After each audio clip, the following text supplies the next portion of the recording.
Everybody, thank you for joining us. I'm thankful to see we have such a large group. It's about what we have at most meetings, a little bit more. My name is Mark Prasadi. I'm the city engineer for the city of Westfield. What we're doing this evening is meeting relative to a third meeting discussing and analyzing how we'll go from Women's Temperance Park to a proposed or a trail in work by in process by Mass DOT along Southampton Road. So how do we go from Women's Temperance Park on the north bank of the Westfield River to Southampton Road? The city received a grant from DCR and has engaged Tool Design. Miss Stephanie Wire. Thank you. I'm so it's hard sorry. For everyone. You know, and others to do the assessment. Stephanie is with Tool Design. It's a renowned multi-use trail consulting firm in the Northeast area and nationwide. And so the city is engaged with them to do the assessment. Now, primarily the objective here is, okay, well, how do we get there? So there's a number of things that are in the way. There's obstacles such as CSX Railroad, such as I-90 Interstate Highway. And I'll certainly let Stephanie delve into that. Look, I would like to, Joe, first of all, indicate or put out there that I received a lot of neighborhood concerns relative to the trail going through the Kittredge Drive neighborhood. And I certainly appreciate the concerns, and we would like to speak to those. However, I would like, if we could, to hold questions to the end. Once we do allow questions, people use the raise the hand function, and we will call on you. We'll get through this in an organized and orderly fashion. So with that, Stephanie, if you wouldn't mind, please. Sure. Just a second here to share my screen.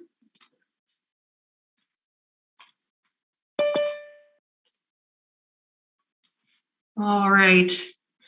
So thanks again, everyone, for joining us tonight and giving us your time.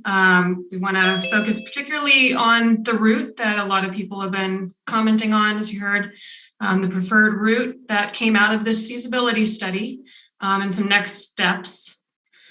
Generally, I'm going to do a project refresher and kind of walk through how did we get here. Then I want to summarize for you some input we received from the last public meeting and the survey. This also goes to comments that were received through various emails that have been sent. Talk through the details of the preferred alternative, which is Route A for those who've heard about it before, and then get into those next steps and discussion. We will have plenty of time for discussion. So again, we will address that in the end. Oh no. What is happening here? Just a quick second. I have a slide that's not showing any graphics when on my screen it does.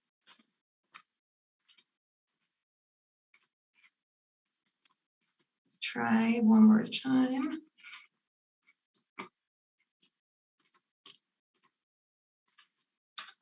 Okay.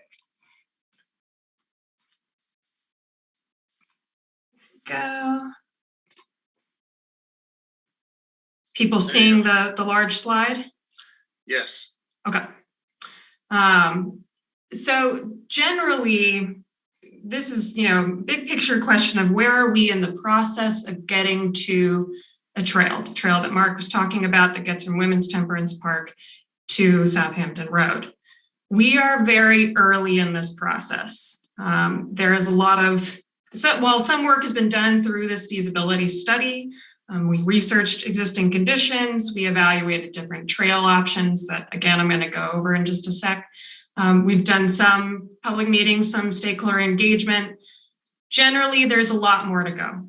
So know that you are going to have room to talk about this again going forward. There will need to be various projects that come out of this particular study, as the trail probably almost certainly can't be built all at once. So just know we're early on. The overall scope of this project, again, this is a feasibility study, was to figure out how do we get from Women's Temperance Park down by the river up to Southampton Road. What are the criteria we would use to evaluate different options for that? And I'll go over those. And then what would the preferred route be based off of our evaluation? And finally, we'll be producing a feasibility study report that will be used to kind of guide the process going forward. So we started the process in very late October, have had public meetings on these dates you see below, including this one on our Tuesday, our many twos today that I'm kind of enjoying. And then we have a final report due this spring. Stephanie, if I may. Mm-hmm. Oh, sorry. Stephanie, if I might look, what you mentioned, the PowerPoints from the past meetings are on the City of Westfield's webpage, Engineering Department, Active Projects, the Trail Connector. For people to, if you want to refer back to them and let people just go and look at them at their leisure as you move through your presentation, know that they're out there and people can access them. Thank you. Great, thank you, Mark. So some of the next slides are from the second presentation. We presented 3 route alternatives last meeting and then talked about the preferred alternative and got feedback on that both in the meeting and in a survey. I'm just going to briefly talk through the routes that were considered. The way that we considered these different routes was to use these evaluation criteria with multimodal connectivity. So really lots of different users being able to connect to community destinations, whether that be services or schools or open spaces. And constructability really coming out as some of the strongest determinants of which route to go with. Also regional connectivity, generally this trail is trying to get from an existing trail, the Columbia Greenway Rail Trail, to the north and eventually to form further connections to the north into Southampton along Route 202. Safety and user experience, also highly important. And then environmental and permitting impacts. I won't be speaking to those at all, but we did give some thought to those. So Route B we presented last time was a route that would actually follow the Pioneer Valley rail line from near Women's Temperance Park up to I-90. We discussed this route with Pioneer Valley Railroad. And they let us know that this really was not feasible because it's a high use rail. The rail yard, which is located down here, is the main stopping point for them. This is their main operational point. And getting through this rail yard and further up along their lines and where they have some development projects going here on the curve, up here by I-90 and a little further north even, they were very concerned. So Route B, we determined, is not under further consideration. Route C is heading out up Union Street, out Union Street, up Springdale Road, through the industrial park and onto Southampton Road. Again, the endpoint for all of these routes is the same, which is up by Southampton Road Elementary School, Westfield Intermediate School. This route is entirely on street, sets up more of an east-west connection. Generally, the response to this one was fairly negative on the whole because it is so on street, and a lot of the community priority was to get off street as much as possible. So the whole of our last meeting really delved into the details of these different routes and the pros and the cons. And out of that came Route A as the recommended route. And this is the route I will talk through different portions of this tonight. The reason we recommended it was provided the most direct connection to and through open space over the Powdermill Brook Dam here, Armbrook Dam, and past the Westfield Dog Park, between Westfield High School, Southampton Road Elementary, Westfield Intermediate School. It had a number of good connections to make. Generally, compared to Route C, it was also less on road. There's a good portion of it that is off-road and allows people to get more of that off-road experience and into nature experience. We did caveat this, and really this goes for any of the routes that we considered, that this has large structural needs that are going to require some large budget and a lot of coordination.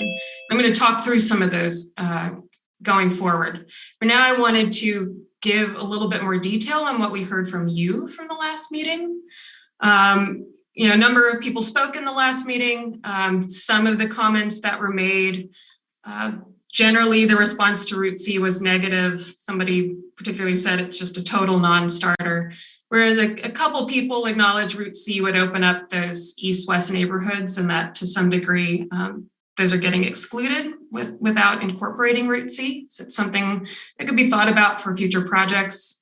A couple people have talked in our various meetings about Lockhouse Road and needing a connection along there, particularly to get up under I-90 through to the dog park.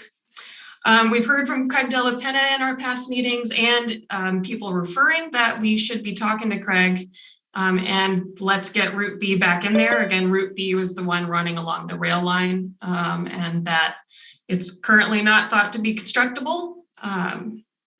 So along with the rail line and Route A the preferred route does deal with the rail line slightly. I'll talk about that. But there were concerns about the amount of government oversight that goes along with working with the rail line. Finally, the last comment we heard from a few people is, how are we going to ensure separation from the road and from cars? So we'll speak a bit about that going forward too. We received 173 survey responses. This was an online survey that asked a few different questions in relation to the routes. We first gave you a list of criteria and asked which of the criteria are most important to you. The ones that were voted the highest were safety, followed by user experience. I listed a longer list of criteria than the three here, but generally we pulled permitting off, constructability off, as those things are a little bit more just native to each project and really can't be affected by votes and priorities. We asked people, once they established what their most important criteria was, to please tell us what you think Route A or Route C really met in terms of the criteria. Again, looking at the ones that people voted the highest, safety and user experience, the way they broke out, when you see the slightly darker green here, that is, it most highly meets the criteria. You can see between these two columns, most meets criteria, fully meets criteria, had about 70% of people for Route A saying it's mostly or fully meeting safety and user experience criteria, had significantly less people saying that for Route C. It is fair to say that there were, plenty of people acknowledging it only partially meets criteria for either route.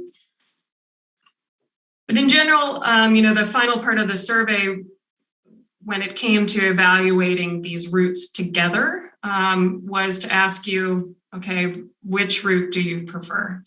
And Route A majorly won out with 83% of the vote. We also gave people comment boxes, and we asked you to please let us know why this route is your preferred route. Generally, people, quite a few people responded Route A because the reasons listed. It seems safer, it avoids traffic, or avoids traffic more than Route C. It's more scenic and pleasant. A number of people were attracted to the connection to destinations, particularly schools. That was probably the highest comment received. People also compared it directly to Route C, not Route C because of the hill along Springdale Road. There is quite a significant hill people would have to make it up. Union Street traffic in general, And a lot of people determined Route C is just not really want to go. It's out of the way for them. Now, on the opposite end, there were plenty of people who said, Route A is not optimal. This is the only choice I can make because we're stacking the deck here. A is bad, C is worse. And then a few people pointed to Route B, the route along the rail line, is the better route, make this happen. And then a couple of people said Route C because neighborhood connectivity. This route worked better for them. So, it was a fairly mixed bag of responses on routes, route evaluations, but generally there was a lot of positivity for some of the things expressed in Route A. Another question we asked people as part of the survey were, what amenities would you like to see? What concerns do you have? What other thoughts do you want to share? Restrooms was a highly mentioned amenity of all of the list of amenities given here. All of these were things that various people mentioned. With restrooms, a couple of people mentioning bike repair, stations or pumps, and benches being the highest mentioned. On the concerns and complaints and thoughts side, there were plenty of people who referred to, it seems like a big concern, trail running through a residential neighborhood. So we will talk about that. Again, people were concerned about how are we going to stay separate from traffic? I don't like that I'm going to be near a road, or just what is this going to look like in these kind of road adjacent sections. Some people were concerned about the railroad crossing. Again, I'll describe that. And then others, pointed out, we really want to make sure this is maintained trail, particularly in winter. And again, there was a push for Route B and people just generally not being quite as enthusiastic about their options in kind of comparison with some of the other routes that they take around the region. So generally we got a lot of really great information from people, a lot of enthusiastic responses about Route A and definitely a good number, high enough that we noticed a mixed bag of responses where people had concerns or were particularly concerned about the neighborhood portions of this route. So I'm going to take some time to just talk through the different details of the route, and then we'll get into some next steps in discussion. Generally, we've broken this route into segments. These segments are meant to describe what we are currently thinking would be kind of different chunks of projects that could be split out based off of their geography and what's involved, and the kinds of operational things that they would change, at one time.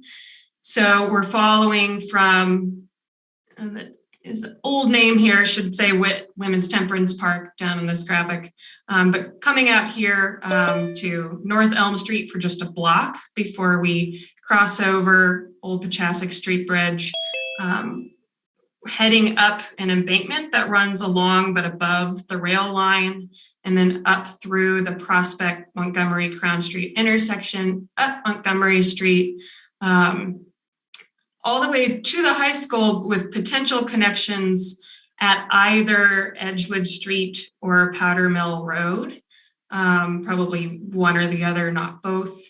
Up around the high school property where there's a current path behind the fields, and through, this is currently the cross-country area, but we stay south of where the hills and headed down to the brook is really located. So we stay kind of in the flat area through the woods and then head along the dam here, up along the rail line. This is the bit that would follow the rail line, and Pioneer Valley Railroad is willing to continue to discuss this one. Turning under I-90 to follow I-90 below the road. There is a space here below the road that would need to be cleared of vegetation, cross Lockhouse Road, go through the Armbrook Dam area, and this would be directly next to Westfield Dog Park, and then through Kittredge Drive, Barbara Street, and out to the back of the parking lot here to Southampton Road Elementary, and with some connection to the intermediate school. So I'm going to talk about those in just a little bit more detail. Starting south, going north. So Women's Temperance Park Generally, we're looking to create some kind of, there's already a circle with kiosk here, but maybe add some bike racks and benches to make that a little bit better of a resting area for people who are continued on north. They'd head east out of Women's Temperance Park, and I do just want to address a comment we received from somebody in the last meeting. Why would we go to the roadway? That is because crossing rail lines would be very complicated. This is CSX rail, and negotiating their property and getting people up and over the rail line would be far more complicated than what we're proposing to do. Would be to remove one of the 3 travel lanes for this block of North Elm Street. There's plenty of space to do it. So keeping 2 of the travel lanes, and then we would head into Old Pachasik Street here. But generally out of the park, we need to make some improvements that widen the curb ramp, provide a very clear and safe transition onto the path here. You can see here the cross section that would be the North Elm cross section. So again, we've taken away the west side travel lane. We've maintained the sidewalk that is on the east side of North Elm. Basically just narrowed up the roadway somewhat, taken away that lane. And then with the shared use path, where there's now a currently very narrow sidewalk space with a buffer that's got trees and trash cans kind of interrupting a narrow sidewalk space, we're able to really have a much widened path and widen out the buffer, put in trees, amenities, whatever going forward somebody wants to see within here. But so that would be for this stretch. Once we turn onto Old Pachasik Street, the path through here would really just be buffered kind of through this entry drive, mostly keeping it the same. We've proposed, along here, there's some really great sycamore trees to provide a wayside that would include some seating, some resting areas, and some signage just to help people get oriented. A switchback ramp, we are working with Pioneer Valley Railroad to discuss where and exactly how this would be structured. Generally, this is an example on the right side of how a switchback ramp would work. There is currently an arch here that we can send people under, and then they would continue up and around this switchback. This is about 20-foot difference in grade, so this may require a few turns. But generally, we've proposed and are talking with PVRR about needing a switchback that really accommodates a full trail and is comfortable for people on bikes to ride up, and not just something very narrow. So once people continue up along here, they would follow the Pachasik Street Bridge. We cannot currently, try to add on to this bridge. It wasn't designed to have a structure just cantilevered out from it, nor was the wall on this side designed to have something just cantilevered out. So this area here needs to be determined as to how the structure would work. But generally, there's a vegetated embankment that could be built into with retaining walls. And this is going to require some structural analysis to really figure this area out. But Pioneer Valley Railroad is willing to entertain this option and keep working with the team to figure out how the trail would work through here.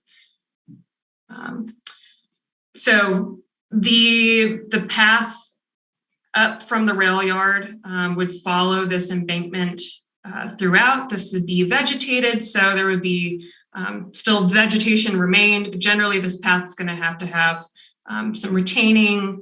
It's going to be designed based around its drainage and maintaining as much as possible the kind of drainage it has now. So path materials are going to have to be determined based off of some of that analysis.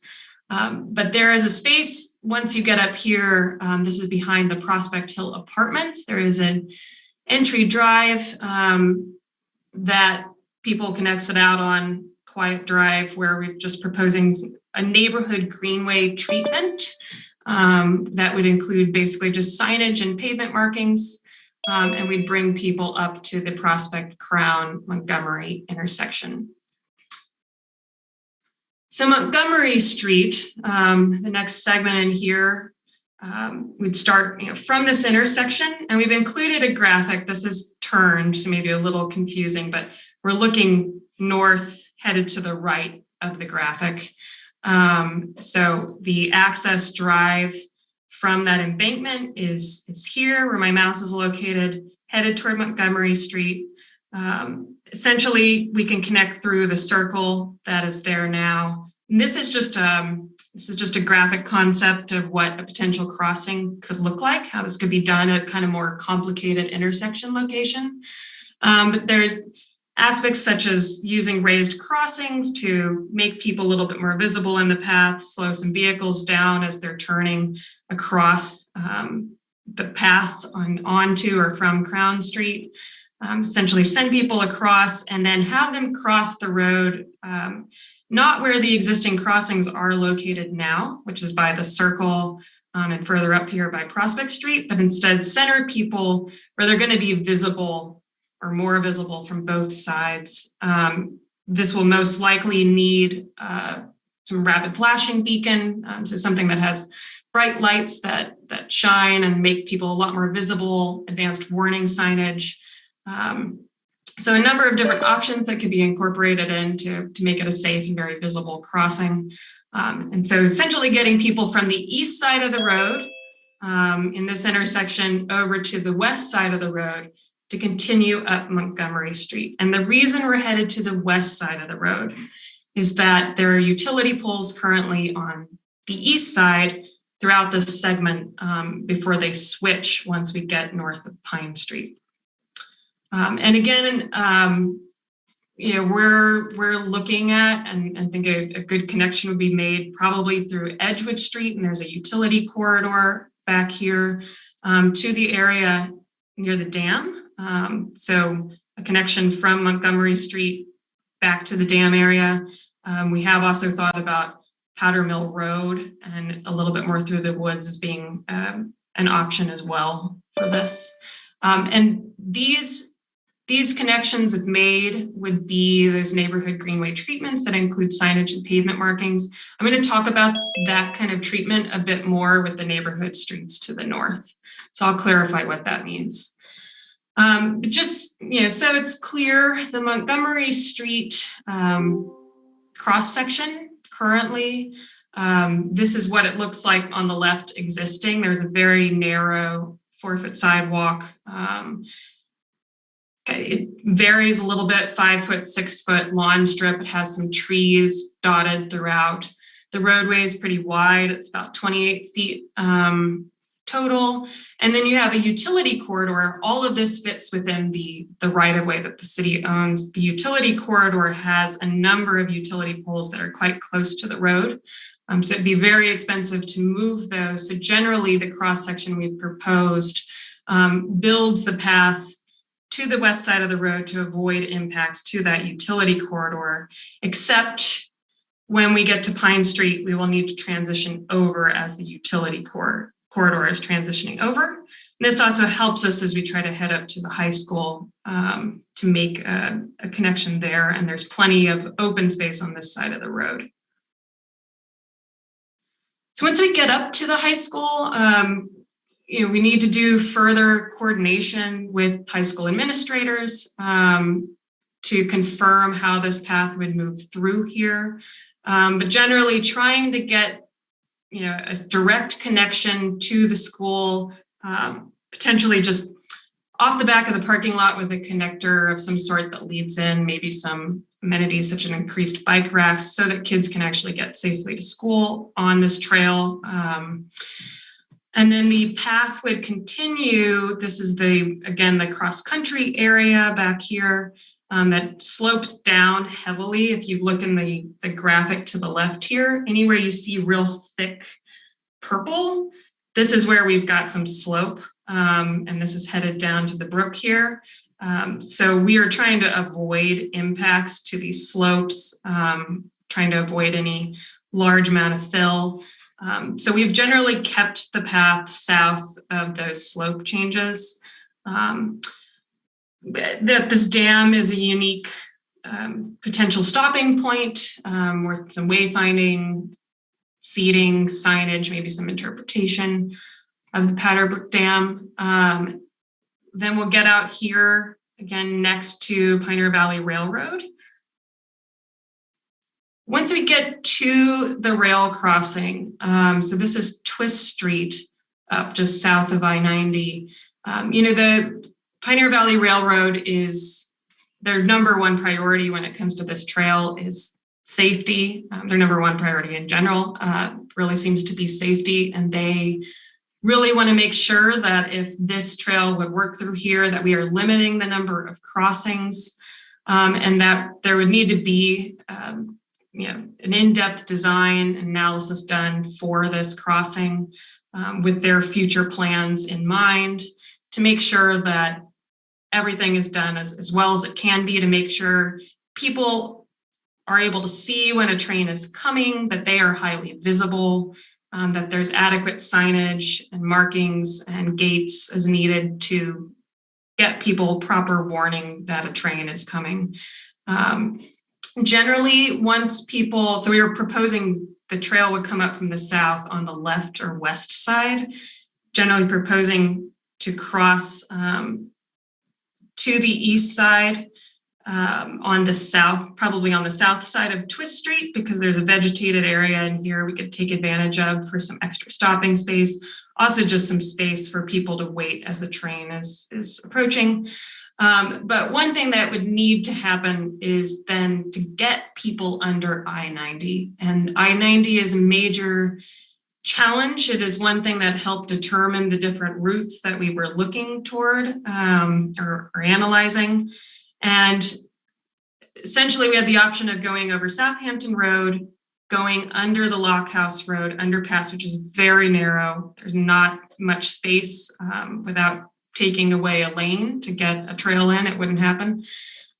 So this option, there are large piers and a clear space, currently with some erosion control embankment here that would need to be analyzed, designed around. So what the exact structure of the cut through here on the right side of this underpass would be needs to be determined, with added study outside the scope of this project. But generally, it would be feasible to just ramp up to that space. Probably there will need to be, or certainly there will need to be a barrier between the trail and the rail line. But what exactly that barrier ends up being will have to be determined with Pioneer Valley Railroad. But ramp up, and then people would turn directly into what is currently just a vegetated space just north of the interstate, and it's below the slope of the interstate. So you would not be directly next to the road here, but below it. You'd come along to the east to Lockhouse Road, where there'll need to be some design for this crossing. One unique opportunity that the trail, this route through here creates is we understand from the city that some plans for the whole Westfield Dog Park property, which is outlined in blue, existed in the past to potentially create a little bit more of a park-like atmosphere. The dog bark right now is kind of where circled, pretty small piece of an overall property. So there's some opportunity to incorporate some amenities. More of a park design. House, right? The hill, right there. Yeah. Could somebody mute, please? Yeah, showing me right down there. Yeah. Thank you. Once we continue past Westfield Dog Park and make this a little bit more of a stopping and resting space for the whole trail, the Flood Control Commission, has expressed that they are interested in incorporating a path into this dam, into the other dam. Further coordination is needed to see how that path will work. Generally, would be a paved path with a guardrail, potentially some signage mixed in, might be created to be wide enough that it can accommodate Emergency vehicles moving along, unclear. But so this is going to need, just like the other dam and the rail yard area, a lot of analysis going forward. But there's really great opportunity with this space particularly to create some unique experiences. If you haven't been to this area, it's really quite lovely spot. And there are, I should say, already projects in place to rehabilitate both this and the other dam. And so these projects would be done, in coordination with those and the groups that are involved with those. So again, as Mark was saying, we've heard a lot of comments about particularly the route through here. So we've already been thinking about what are other options. We mostly want to hear from you tonight and just continue and assure you again that there will be continued discussion for this route. This is not a done deal. It's not a set path. But generally the proposal, and there were a lot of questions about, well, what would this be through here? The proposal would be to come up through this gated area that exists currently. There would need to be some work done to bring people up what is a fairly steep slope here, but bring them up through this area and along Kittredge Drive, which I just included a picture of the condition here. We would not be looking to change Kittredge Drive and add a separated trail under our current proposal. We'd be looking for some pretty light touch treatments. So that would include, maybe there's a gateway marker along, back here, up closer to the school to just kind of announce the entry and exit to this. Some shared lane markings or sharrows, just to let people know where the path is headed through here. Also some wayfinding signage, some could be basic or a little bit more ornamental. And also the Sunset and Kittredge Drive, right now there are stop signs on Kittredge itself. This would be worth further analysis to see if some stop signs on Sunset Drive might also be worth it to just create a little bit of a cleared and safer condition for anybody going through this intersection. So essentially the treatments would be some signage, some paint, maybe some markers on either end to get people up all the way through here to where there is currently a gate, and then along the back side of the parking lot here. And this area at the school needs some further analysis for getting people just up to the road. But there is currently a MassDOT project and there's 25% plans available on the Westfield website, by the way, for this project that connects to a shared use path that MassDOT will be installing on the west side of the road here. So there's a nice connection point right at the end of the entry drive. So I do want to just address some concerns that were brought up in emails. Generally, the three biggest things are people really seemed quite concerned that we'd be building a bunch of separate infrastructure or continuing somehow a rail trail or a shared use path. That's not currently the proposal. Proposal would be very light touch with signage and pavement markings. I should also say a lot of neighborhood greenways incorporate art and some incorporate traffic calming treatments such as planters on the sides of intersections. So those things are options as well. A number of people commented on, this is going to hurt my property value. I've linked a couple studies that these get more to crime, but there are actually a number of studies that really say that trails do not hurt property values. Property values in almost all cases tend to go up. And in fact, if you were to look on Zillow right now, you would see that you can search for homes by how close they are to a greenway. Because greenways are really considered great assets to live next to. The last one, and I think these studies are probably going to be better for this, is there's always concern about, will a trail increase crime? You're bringing a lot of people into the neighborhood. This has been studied in several studies. Even here in Boston, we have a very urban trail corridor that goes behind many, many homes, and crime has not been shown to have gone up with this corridor. It's miles long. But these studies summarize a lot of different case studies for you. The Rails to Trails Conservancy had done an overview of 372 communities. This report here is from Belmont, Mass, here in Eastern Mass. They summarized a number of different studies that they looked at as a whole kind of case study chapter as they were coming up with a path. So this will really provide you a whole works cited for a number of different studies. But generally, those were the biggest comments mentioned. I know some of you had other concerns as well, but for the most part, we can say trails really are an asset and really are not shown to increase crime. I just wanted to throw in on the right here some examples. I think somebody's drawn on my PowerPoint. The Tri-Community Greenway is here in Eastern Mass. Off the top of my head, I also just know that Nantucket happened to have a lot of trails that these go on neighborhood streets right in front of people's homes, right in front of people's doors. These are very popular. And we work with some of the people who are connected to Tri-Community Greenway, some of the towns involved, and they have not seen any issues with these, with the many blocks that are on neighborhood streets. Also, just in our area, we have many, many trails that go right in people's backyards. And a number of them don't even have fences off of those backyards.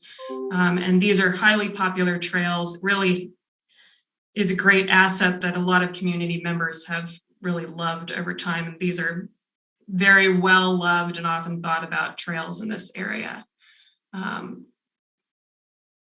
Just a couple slides left and then we'll start the discussion. I did illustrate, there are different projects that would need to be created, generally from Women's Temperance Park up to the Prospect, Montgomery, Crown Street. We broke into one segment due to that switchback and the embankment that would need to be followed. So that's segment one. This is a pretty high bill on it. These costs include the construction cost, the contingency, since these are planning level cost estimates, we add a percentage of contingency for anything we may have missed. Design and construction engineering, so the full analysis, all the study and design and detailed engineering that has to go into creating these different structures is included. And then finally, escalation over time, which is projected mostly out to 2030. So these costs could be changed. We go to a different date, but we generally estimate out about a 3% escalation of cost each year. So this segment at 14.8 million, segment 2, Montgomery Street, is really the least complicated. Just because it is on road, and we're generally avoiding a lot of costs by not moving all of those utility poles. There are a few right at Pine Street that would need to be reconfigured, but those are accounted for in our costs up to 5.3 million, so from here to there. The segment 3 goes from the high school at Montgomery Street all the way to Lockhouse Road. And that is 9 million and includes work along the dam here, work through the woods, work under I-90, so a little bit more structural complications than along Montgomery Road. And then finally, segment 4, its major cost is work along the dam. And costs would quite likely be covered partly as these dams are rehabilitated. So that is the current cost breakdown. That's very planning level and will need to be adjusted over time. But where we go from here is essentially just continuing the discussion. The amount of detail that you're seeing here is it's all going to be put into a report with all of the things that need to be done going forward to create concrete projects, engage further with stakeholders, the landowners, anybody who's connected to these major structural projects, and to, of course, to the public and to the abutters in any of the neighborhood streets. There's a lot of structural and geotechnical analysis that's going to need to make its way into these studies.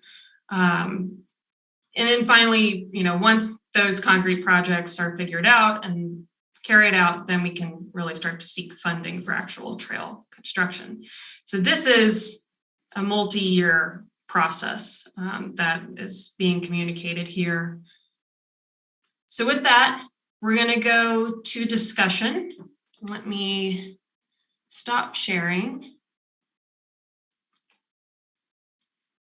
So if you look down at your toolbar, you're going to see the reactions box. If you click that, you'll see the raise hand feature. You can raise your hand that way if you'd like to discuss. I'm going to call out names.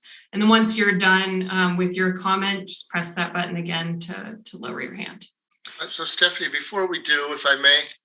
Mm-hmm. So again, Mark Crissati, city engineer for the city of Westfield. Look, I conjecture that there's a lot of people here that are concerned about the Kittredge Drive neighborhood.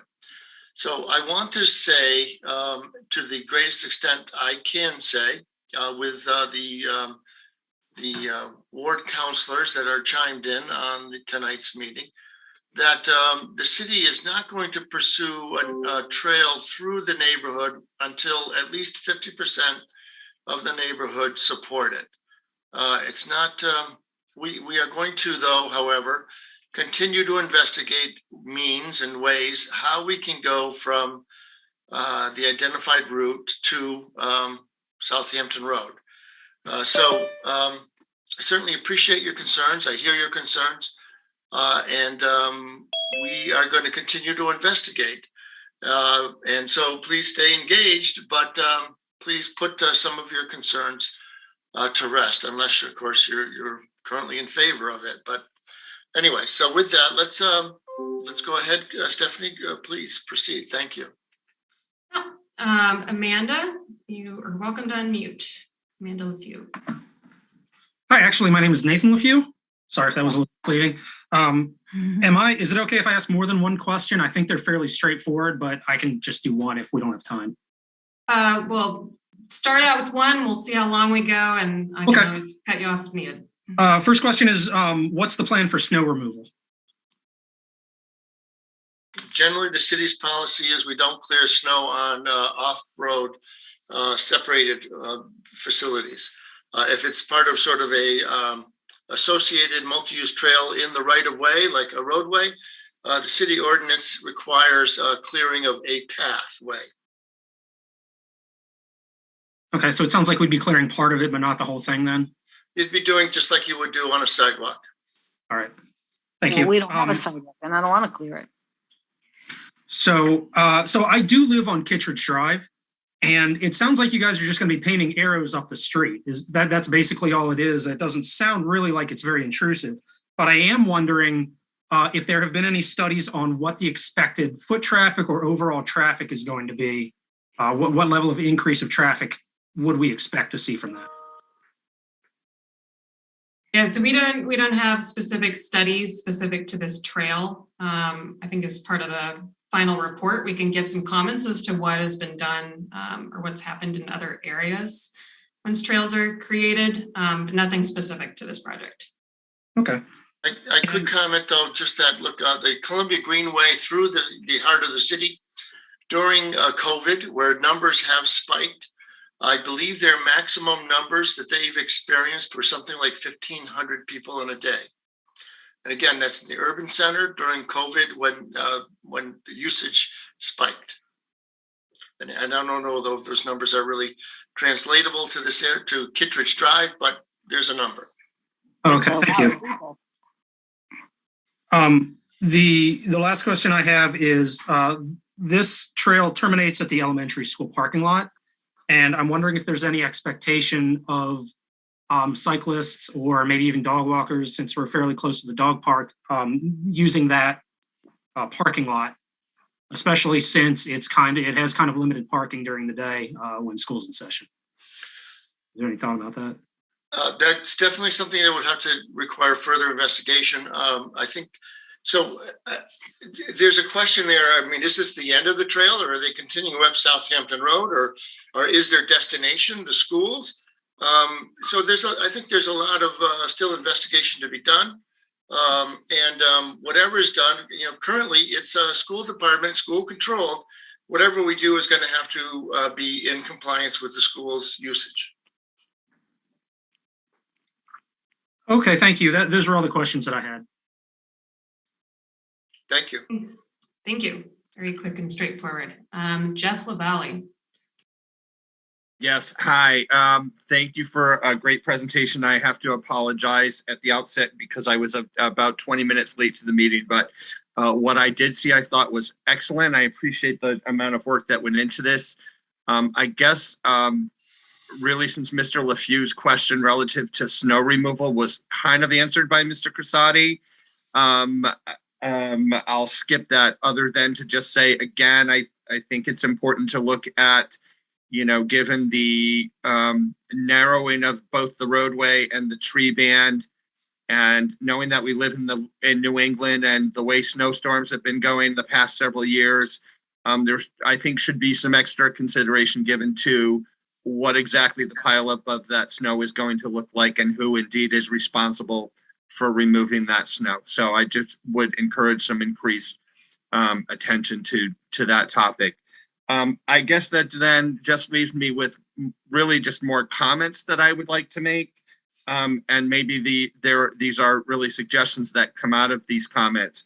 The first one is to say, I don't want to really make any presumptions here, but I'll kind of go a little bit out on a limb and say that I think the majority of people on this call, probably it's a bit like preaching to the choir. I would say that most folks are in favor of this project in some way, shape, or form. No, you're not.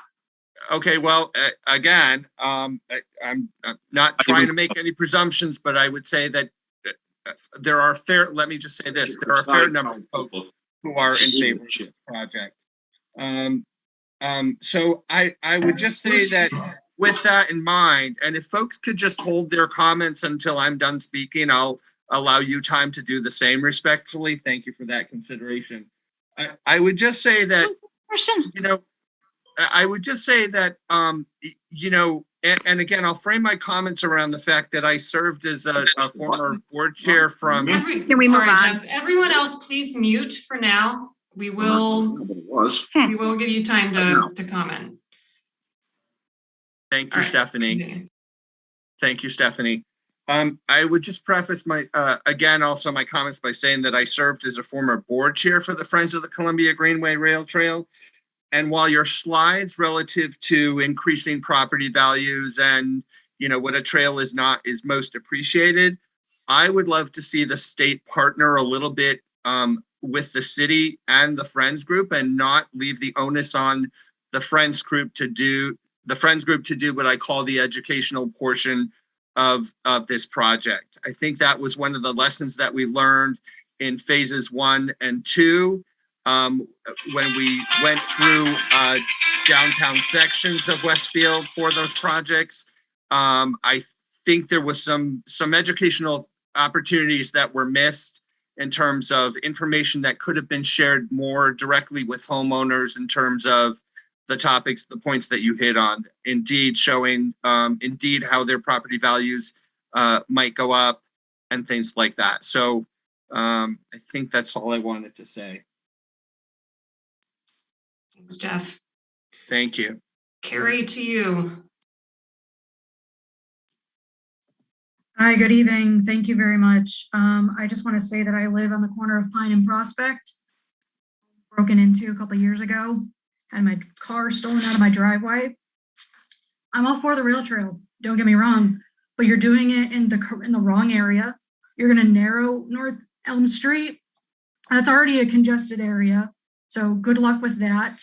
You got the excuse me, you had at the corner of Montgomery Street and Crown, a little kid that got killed on a bike.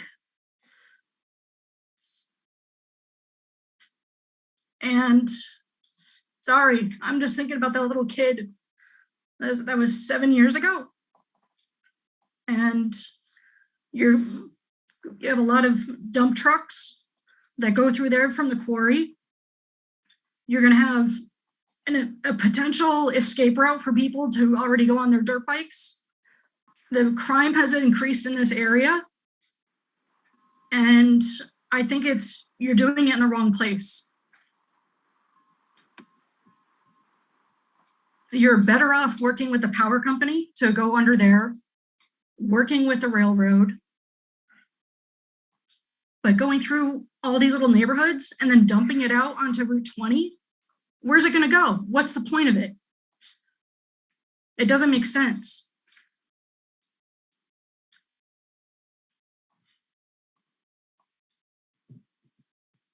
That's all that I have. Thank you.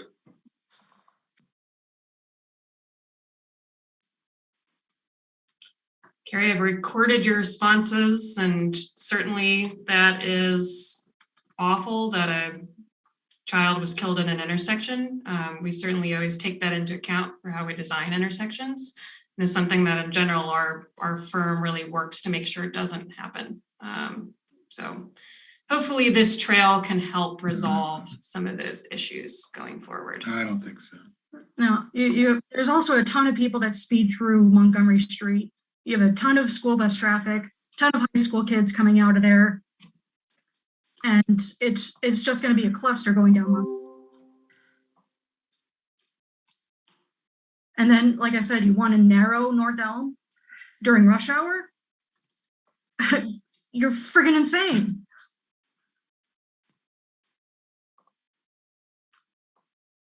All right. Well, I appreciate your response, Carrie. I'm going to go to Nick.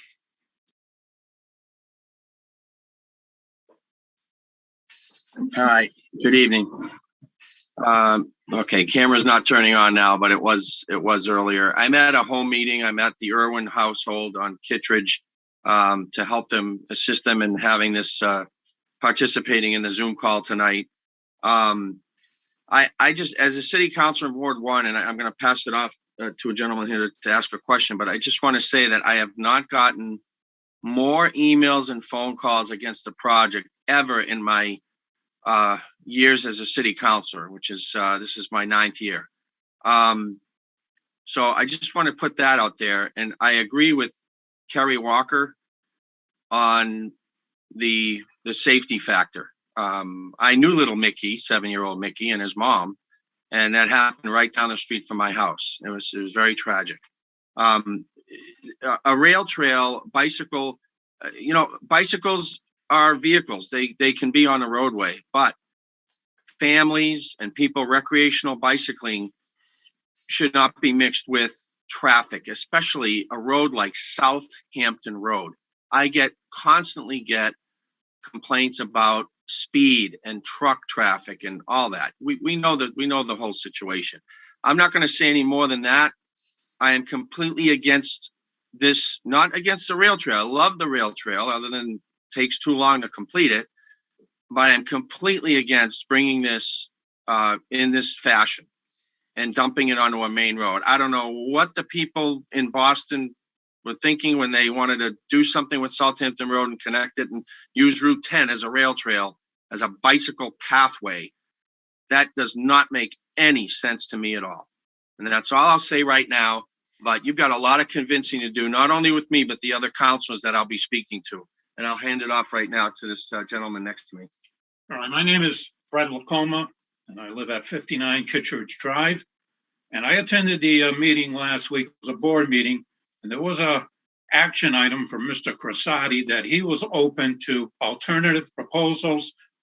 I'm just wondering if that's a true statement. Is he going to entertain other proposals? And when are we going to be able to see those proposals so we can digest them, rather than being limited to these 3 proposals that you guys put forward? And now it's down to 2. But who is going to be the point person? I understand Mr. Crissati, our civil engineer, is going to be retiring. Are we going to be dealing with Stephanie, or who is the new civil engineer? And when are we be able to see alternative proposals?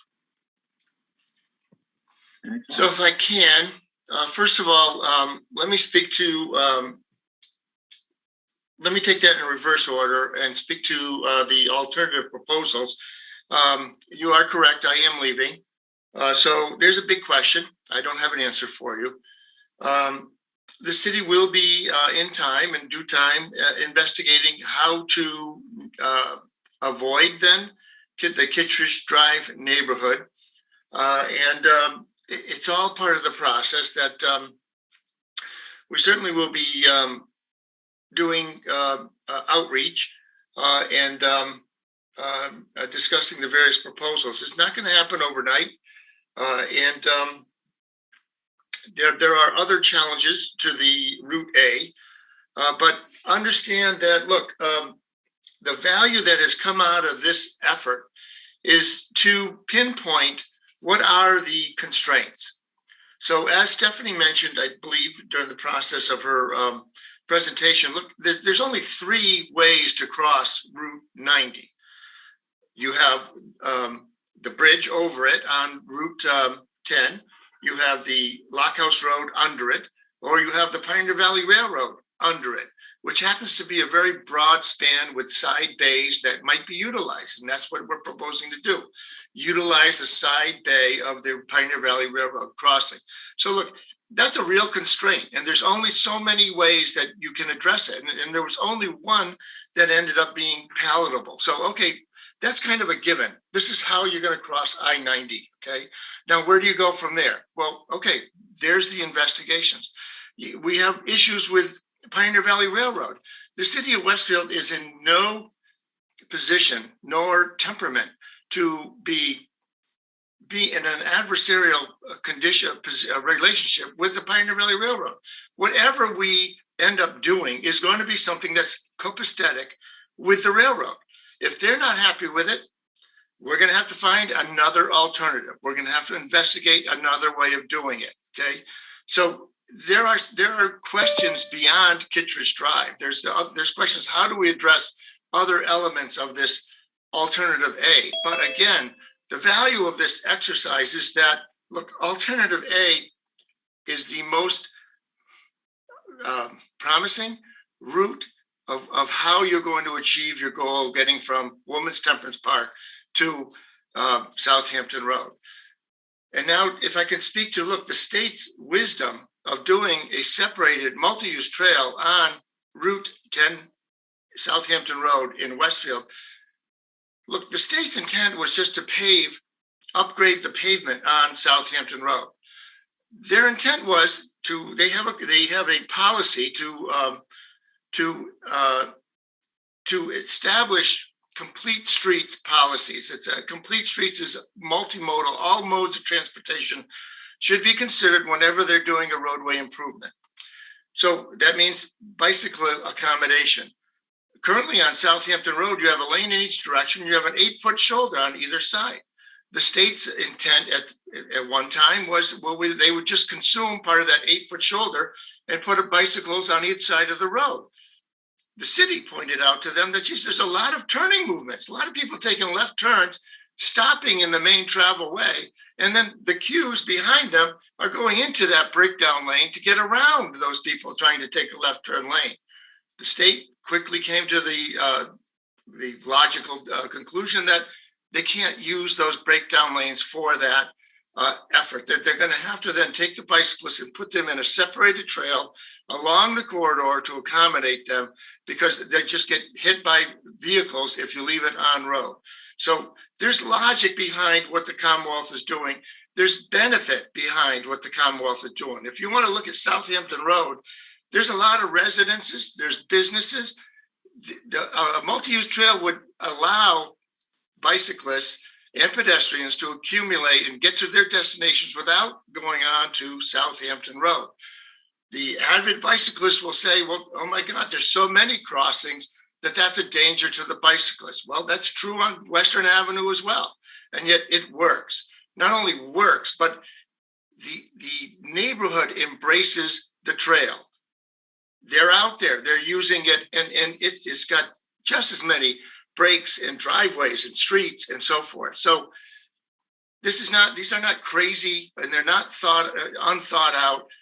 They connect, and to the city's intended purpose here. We are looking to connect neighborhoods with sources of pedestrian and bicycle traffic to their destination points of schools or businesses or so forth. If we can do that and keep you off the road, there you go. That's what the state's intent is somewhat about. So I hope that addresses the points anyways. And thank you for your comments. Yeah, thank you, Mark. I do have Mr. Irwin here that would also like to ask a question. Hello, my name is Ralph Irwin. I live on 54 Kittredge Drive. I was under the understanding if the neighbors all got together and filled out, do we want it or not, that would be enough to put an end to this madness and stop this nonstop talking about nothing. Let's just have a vote on our street and get it done. I am sick and tired. We've lived here for 45 years and we've taken nothing but crap up here. I want this thing done. We'll vote, get it off the records. No more talking. It's bull crap. Well, I appreciate your concerns. And as I mentioned, the city will not be proceeding with something in Kittredge until there is a majority of people that are in support of it. But I would tell you that it's not atypical for people's first reactions to a proposal such as a multi-use trail to be negative to it, with all the concerns and issues that you've expressed, including, I've heard, it's going to bring the communists to my neighborhood. So, but that changes in time. The people on Western Avenue had all the same concerns and reasoning, and yet today they're very much in support of it. They're very much saying, they didn't know how much snow they had. Do they have to clear? Oh my God, you're going to have all these people in front of my door. All these. Now they're saying, oh my God, what an enhancement to my neighborhood, and they want it. So I do appreciate that Kittredge Drive is at a point in time where you have people as myself retiring, okay, and change is bad, and they're not, somebody my age, they're not looking at tomorrow or what the next property owner wants, but yet studies have shown prices increase when bike trails are available. And why? Because the next generation of buyers want access. So until the neighborhood decides they want access, which is the neighborhood itself changes, you understand. So until the neighborhood says they want it, it won't be there. Thank you, Mark, for explaining that, because I think that's what they needed to hear. This is Councilor Morganelli again. I do want to say that, the first two phases of this project, we really have to consider those phases. What if it does not come through this neighborhood? Where does it go and how does that happen? That's what we're all looking to see. And we didn't see that. They didn't see that tonight. And that's why there's been some emotion here. So I just want to let you know that they're all good people up here. They like the idea of a bike trail. They're just concerned about their neighborhood and their homes and a lot of traffic on their streets and all that. So I think you get that. We'll stop here from where we are so we can let other people speak. And thank you for giving us the time. Thank you, Nick. Hi, this is Debbie. I can't raise my hand, so I don't want to butt in, but I do want to speak when it is my turn, just so you know. Debbie, go ahead, and then I'll jump back to the hands raised. All right. So I live at 15 Barber Street, and a couple things that I have, if they're talking so much about the majority vote, then how, as residents, are we able to voice how many people actually are for or against it? Because this is just talk. So what method are we going to be able to actually substantiate who wants it and who does it in this neighborhood? Because that's first and foremost. There needs to be some type of option on how we're going to relay that information. So that's my first question and then I'm just going to give my opinion on something that living on the corner of Barbara and Kittredge, I can tell you that this is old school family neighborhood. We have kids that ride bikes all the time in the street. We have a lot of people that walk their dogs. We have a lot of joggers. So I know you're probably thinking, oh, great, this is going to help the rail trail.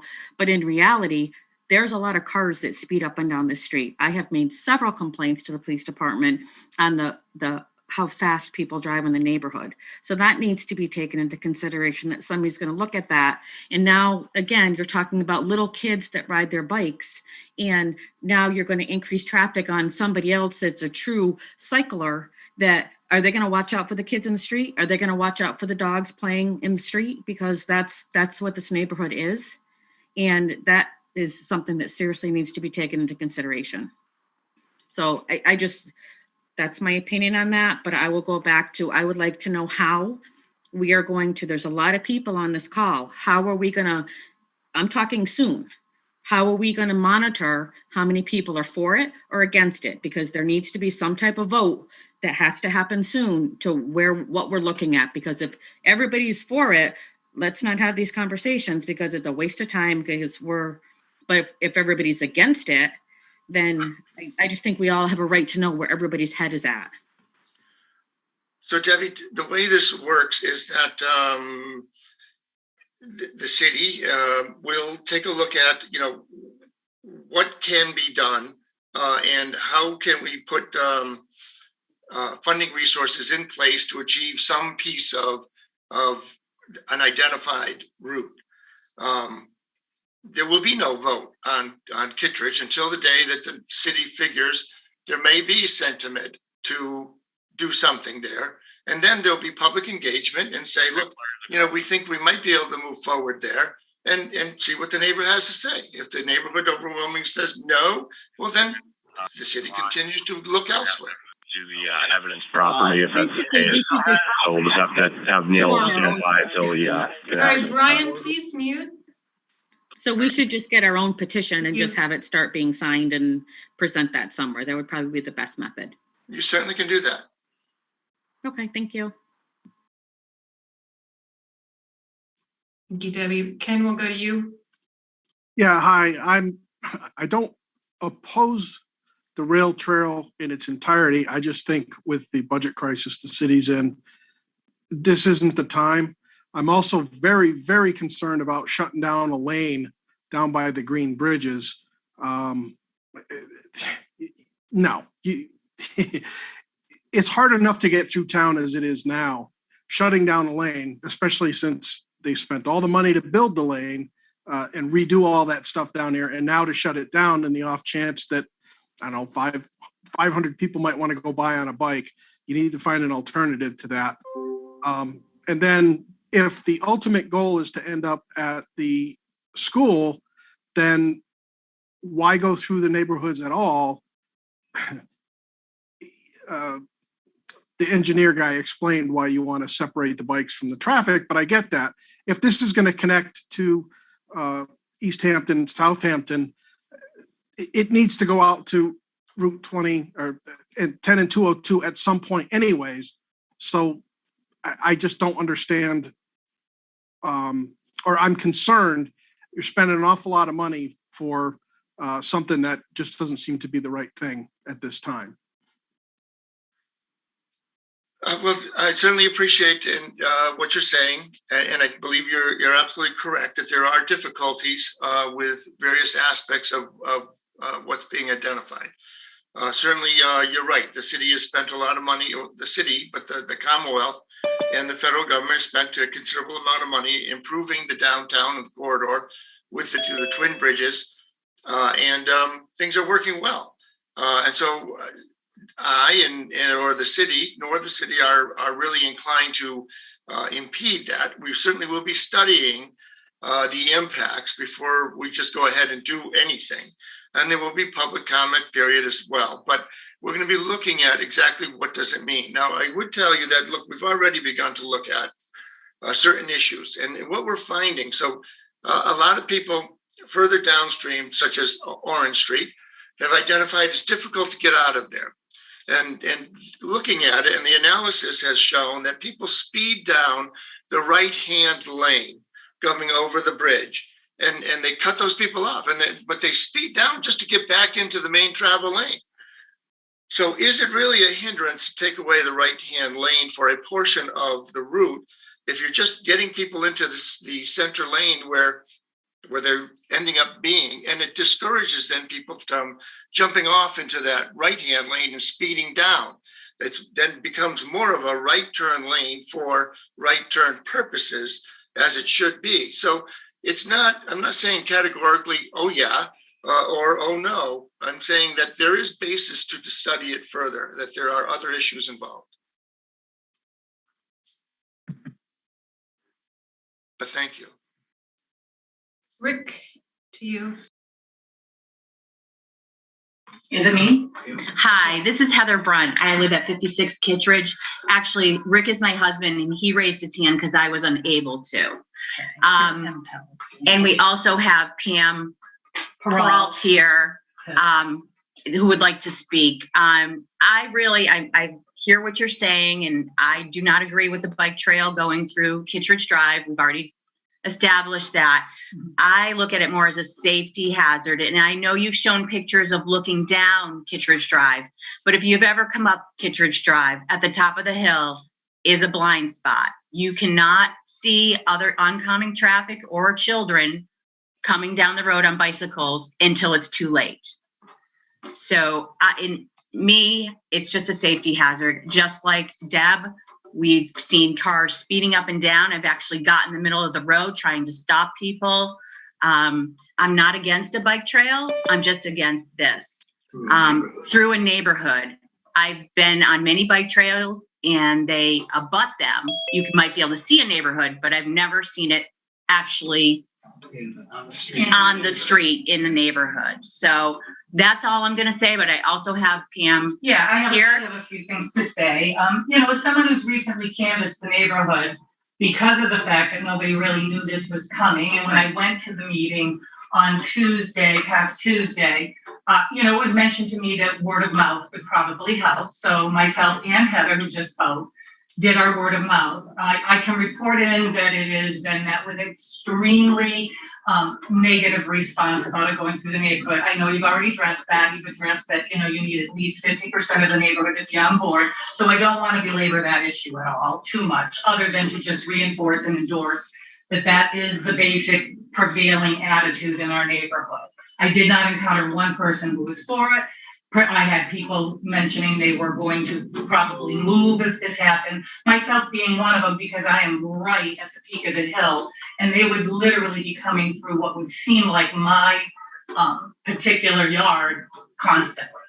I want to address, just for future, about safety issues that are being talked about, not only about, the crime, the fact that you were stating crime goes down, things are better. I encountered someone on my travels who said she knows someone who had lived, actually several people who live on the bike trail as it relates to Colony Drive, Colony Circle, Pilgrim Drive, Plymouth Lane.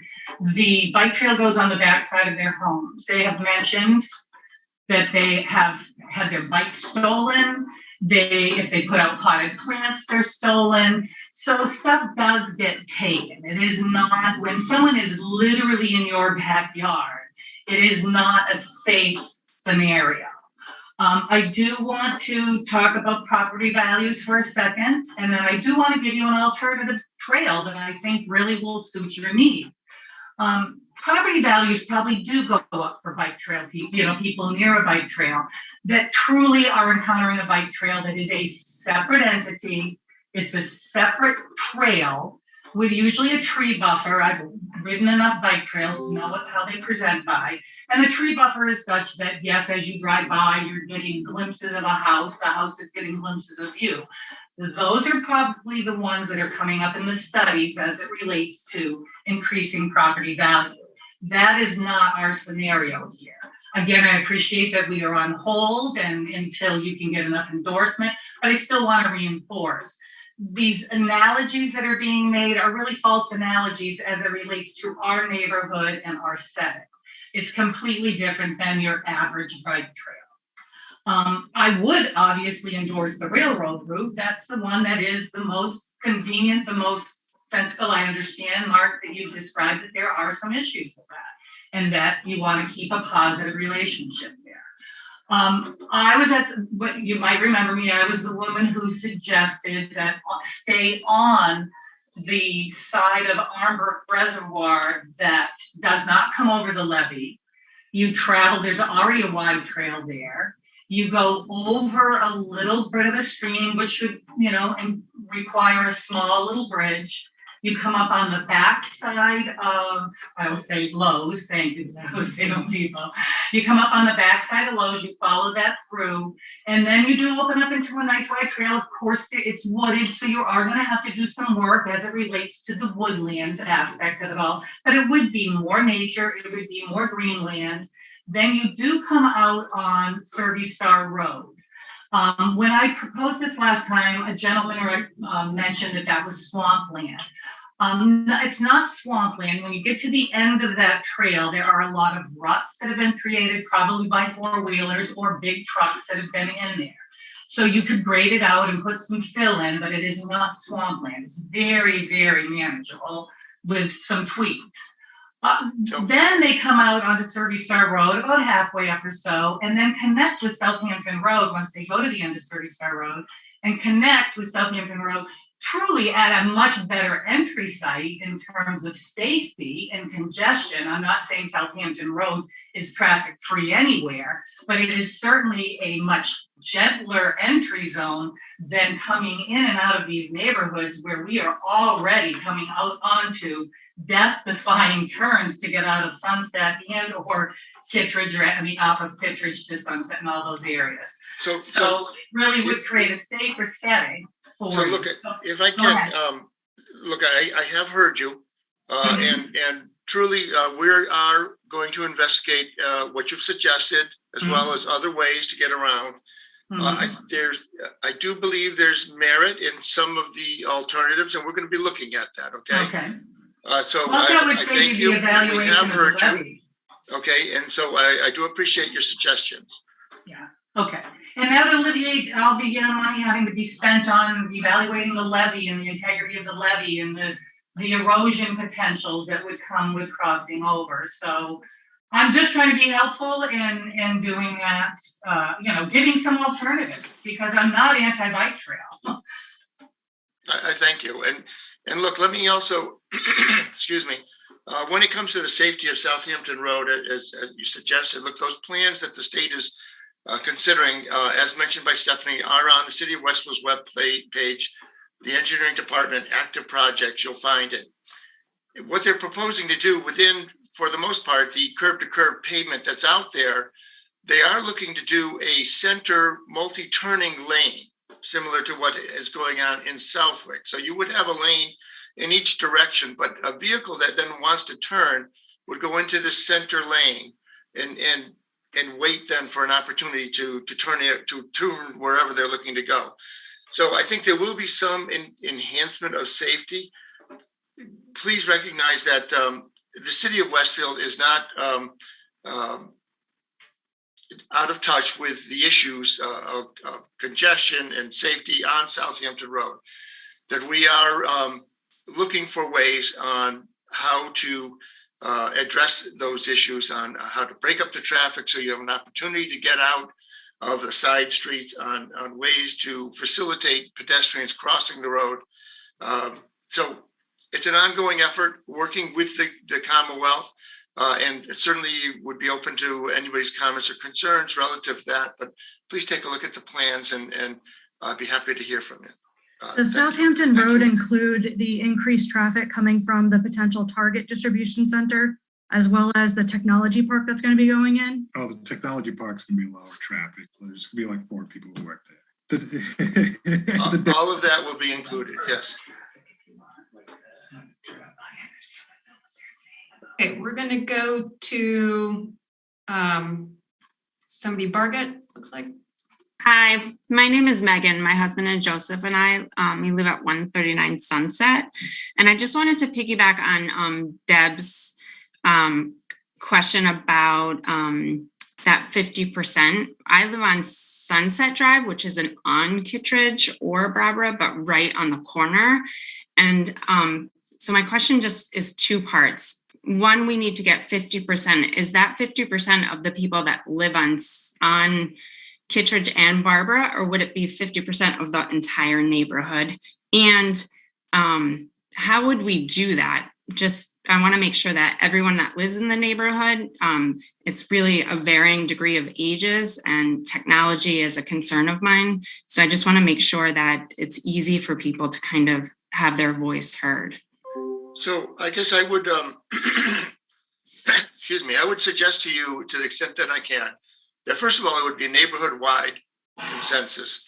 And second of all, every effort would be made to have an in-person meeting at that point in time when that comes to a point of looking like it might be a real issue.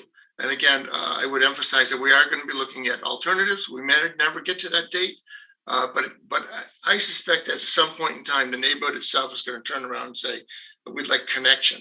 They may not necessarily want the trail running through it, like I said, and we'll be investigating alternatives.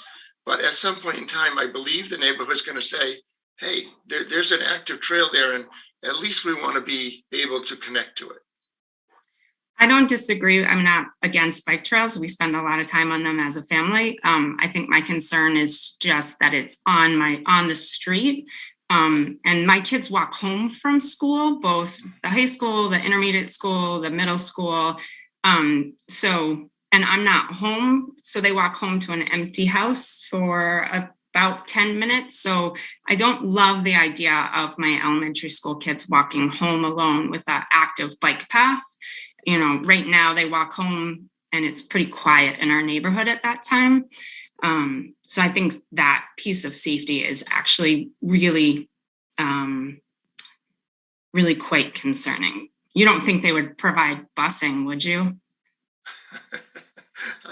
You know, that's a question I really can't. I'm just kidding. All right, thank you so much for your time. Thank you. Thank you. To John Barry. Hi, can you hear me all right? Yes, sir.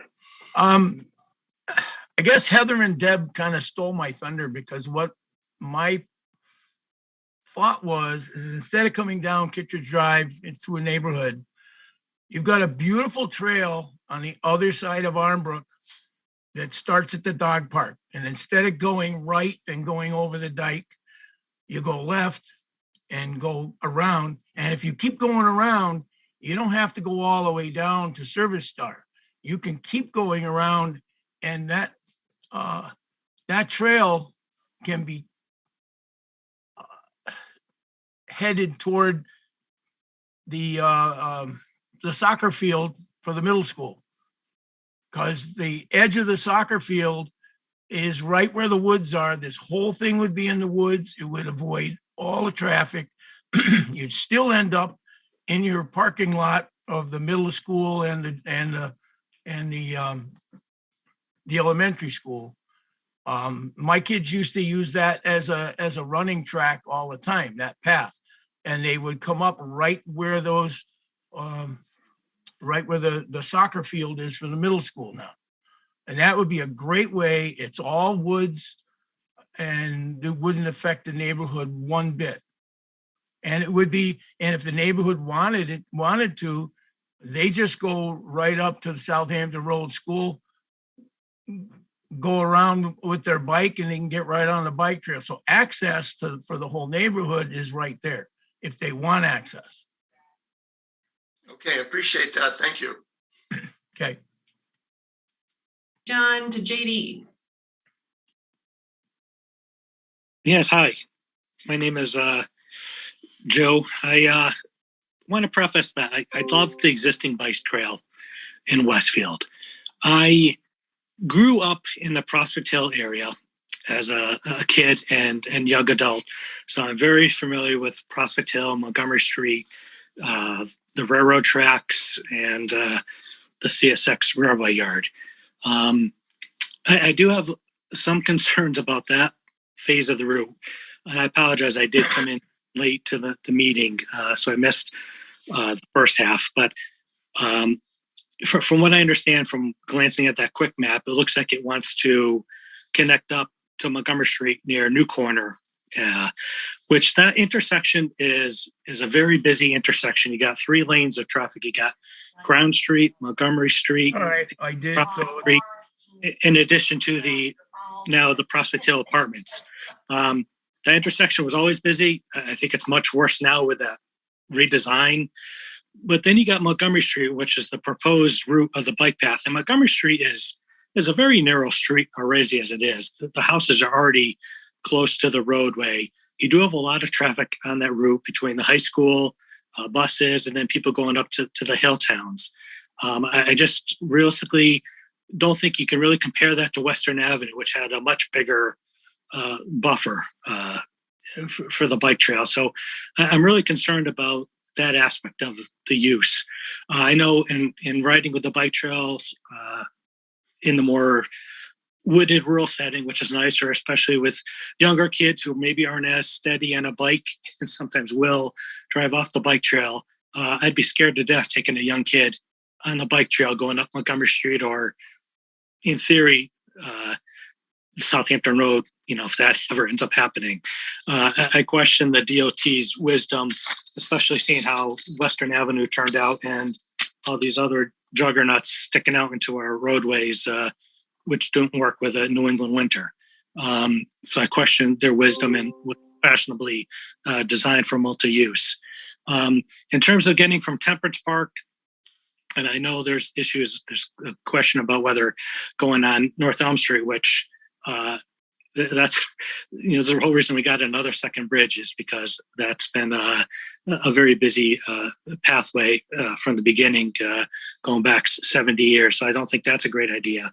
And if you're talking about getting from the old trestle bridge, you got the Boston and Albany Railroad to cross over. You got the CSX Railway part to cut over, and it's a very steep area there because we used to have a hill that we would cut down by the Pachastic Street Rotary, and we cut down and cross over the tracks and go and ride I used to ride my bike over the Trestle Bridge way before it was a bike trail. So you would really need quite a bit of an elevated platform, something you would see in Boston going over like Starkville Drive, to really make that usable. But even if you connect up to the hill, as much as going up there, I love a bike trail, but I just don't think it's very practical. I've often wondered how we would connect up to Southampton and Northampton, and I would love to be able to drive up that way on the bike. But short of somehow getting through Temperance Park, going up through the railway, and maybe cutting up through Lockhouse Road and coming out by the Brickyards and coming out in Southampton by Sheldon's Ice Cream or something. And I'm not exactly sure where Southampton's bike trail is, but I just have a lot of concerns over Montgomery Street in that area. Just I know like the back of my hand, and I don't think it would do well. So thank you. Thank you. It is a challenge. Thank you. Jeffrey. Hi, my name is Jeffrey, and I'm a student here at Westfield State. I don't want to make any comments about any roads or streets in particular. I just want to make a few very brief comments about traffic calming in general. And I just wanted to say that all the concerns about cars driving too fast and people not wanting to use the roads and the streets for their bikes has to do with the fact that they don't have the infrastructure to do it safely. So of course they're not going to. But when you put it in, of course, you're going to get induced demand. And if you put it up Montgomery Street, you're going to serve the Westfield High School for anybody that lives within the buffer of the school, so they don't have buses. So of course that would help them. I also want to talk about North Elm Street, Route 202 southbound, because anybody who lives in this town can relate to what I'm about to say. And that is that we do not need 3 lanes of southbound traffic when the rightmost lane turns into a turn-only lane onto Orange Street that almost nobody uses. So they only use the right lane to race around other people and cut in at the last second. So if you cut the section between Wimmer's Temperance Park and Old Pachastic, you will effectively not only create a bike lane, but also create a traffic calming measure. So it's a double positive. And I'm not going to comment about Kittredge Drive because I don't live there, and I believe enough people have talked about that. I just want to say that this is not only a bike trail, but also a traffic calming measure in a city that is plagued with traffic violence. So that's all I have. Thank you, Jeffrey.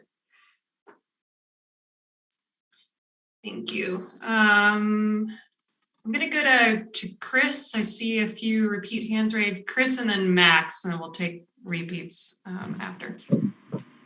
Hi, so I wanted to jump in here a little bit with the 10,000 foot view and say that, you know, I ride on this trail a lot, at times all the way from New Haven to Northampton.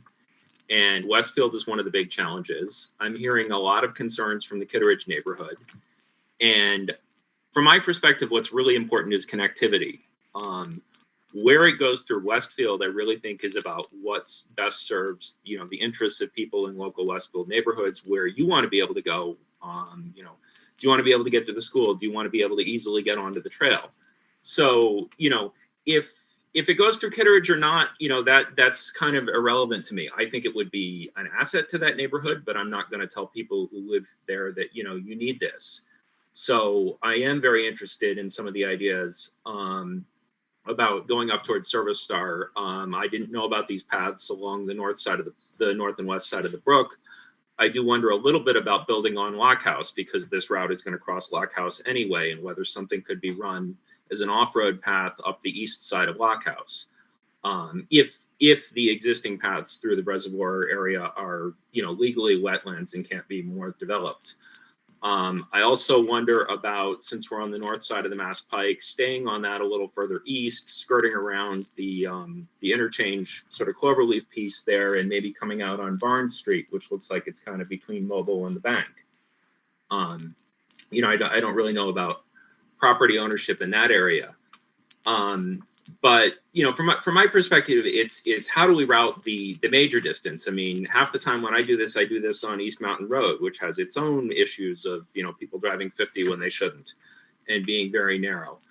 In terms of, you know, we've heard a lot about Kittredge this evening, and I understand why people who live there are extremely concerned.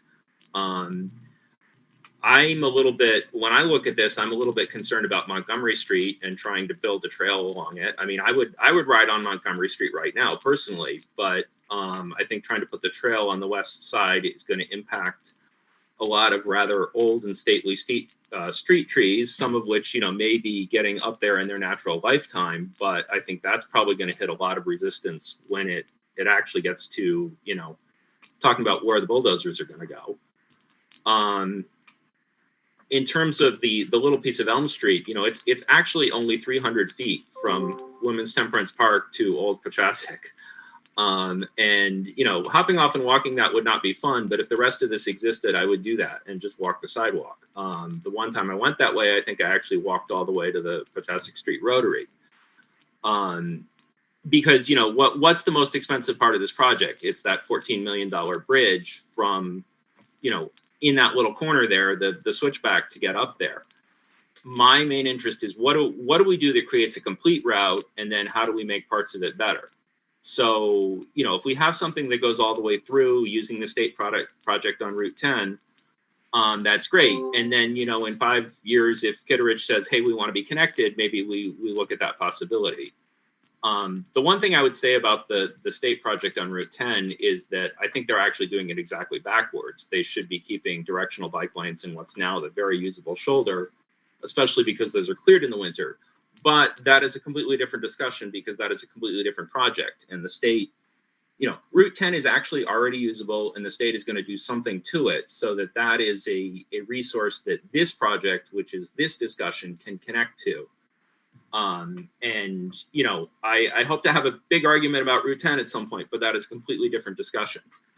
And for this, I think the question is, how do we create connectivity, ideally that, you know, serves as many Westfield neighborhoods as possible, but also that doesn't just come charging right through people's neighborhoods in a way that they're not ready for now, even if many of us might believe that in 5-10 years they would be. It's what can we do now? What can we do soon that creates the route? And then how do we come back later and make it a better route? Thank you. Thank you, Chris. Chris, Max.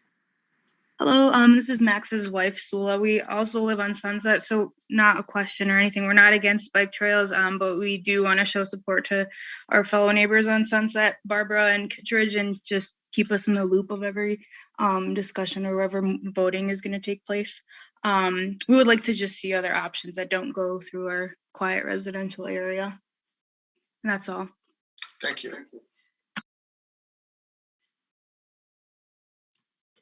All right, I see no new hands. I'm going to go back to Nathan, or I'm sorry, I'm forgetting your name, who is with Nathan's hand. No, that was it. I changed it. Oh, that was it. Yeah.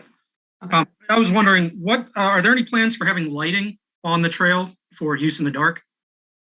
It's still to be determined, Nathan. Yeah. Okay. Now, I think I'm probably the odd man out here because it sounds like most people are in favor of it. I am a cyclist myself. I think that something a lot of people may not be aware of is bikes only really go about 10 to 15 miles an hour. They're not that super fast. We can see dogs, we can see children. Obviously, people sometimes get inattentive, same as cars, but typically bikes are going slow enough that that's not really going to be a concern. A lot of the concerns that I did hear are complaining about existing issues, cars going too fast. I know there's somebody on the street here in Kittredge who's got like a dirt bike or a snowmobile or something, and they rev the thing at night. It doesn't really seem related. But now, the actual changes to Kittredge that you mentioned, I recall hearing you saying something about putting arrows on the road. And I think there was something about maybe putting in a stop sign at the intersection of Kittredge and Beverly. Is that correct? Right. And that was really about it, right? So basically no change. It needs further analysis and discussion and seeing whether any traffic calming would need to be included, but that is the basis of the proposal, yeah. Okay. Thank you. And maybe a couple suggestions as far as the traffic goes. We could install rumble strips or something like that. We could just not fill up all the potholes that show up every winter. Lots of options, but thank you for your time. Hurrah. I'd like to chime in. I'm Matt Camelli from the City of Westfield's Engineering Department. I work with Mark. And I'd just like to point out that, again, stressing, we are in a feasibility study phase of the project. We are nowhere near a design phase. We're just looking at routes and the challenges and the opportunities. So all of that is being vetted. Obviously tonight it's been vetted and it's going to continue being vetted. And specific design features, we might be considering different options, but we're nowhere near figuring out exactly what it's going to look like. We've had a lot of, I've taken a lot of phone calls and emails over the past week from the neighborhood asking exactly what this would look like. And we're just, we have ideas of what we could do or what we might not want to do. And obviously we're vetting that with the neighborhood and your concerns, but we're just nowhere near a final decision on any of that, let alone where it might end up going. So just keep that in mind while you're, considering all of this. Thank you. Back to Carrie. You got to get Pioneer Valley to work with you. That's the only feasible way for it to connect to the Manhan and East Hampton or wherever it is further up on Route 10, because that land is already carved out, and that's really the only option. You've just got to widen up that area where their main yard is, and somehow do whatever bridges you got to do to get over the CSX and connect it to Temperance. It just doesn't make sense to carve through neighborhoods when the existing rail is what a rail trail is for.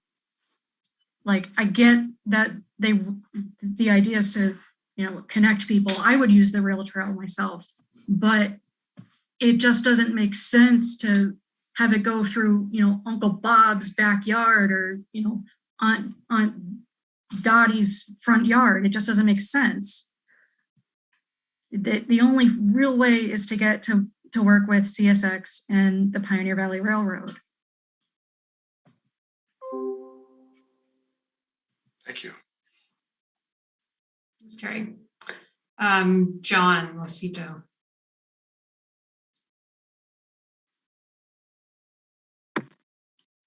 Hi.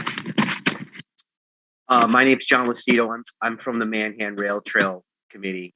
And first of all, I just wanted to say that I understand all the work that went into this option. And one thing that we're doing now that our trail is in place already is that we're trying to do connectors to the schools. And get safe passage for the kids to get to school. And this option is good in the way that it kills two birds with one stone. In that way, you're connecting schools at the same time. But I'll try to be real brief. A couple comments and then just a question.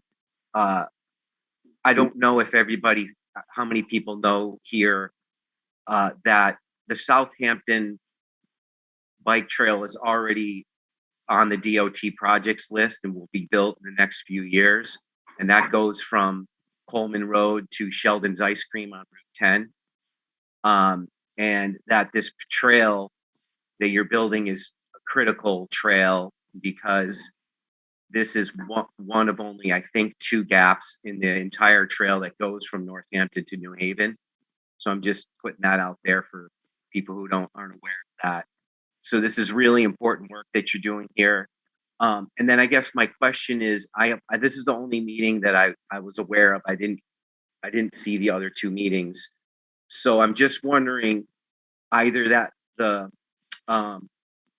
project that Mr. Crosati spoke of along Route 10, or did any of your other options bring your trail closer to the Southampton connector, which would be at Sheldon's on Route 10?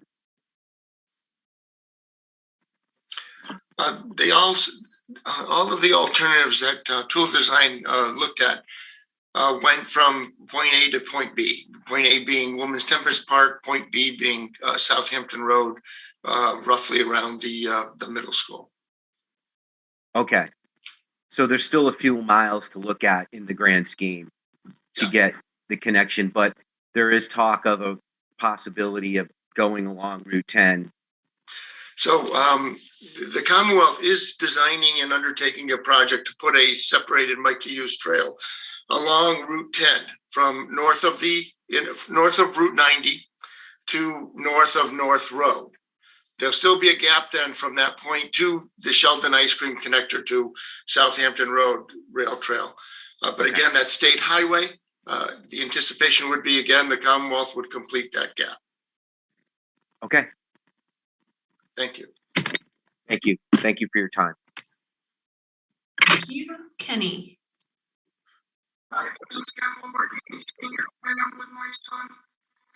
Oh, sorry. Kenny, I'm sorry. I can't understand you. Is there something going on there? Sounded very muffled. No. No sound now.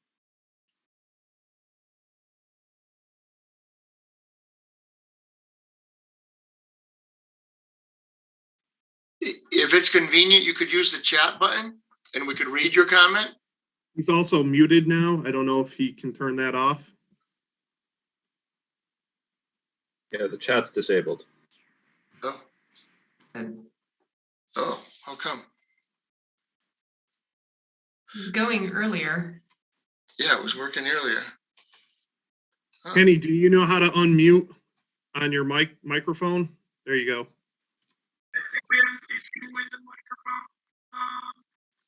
Are you guys waiting for me?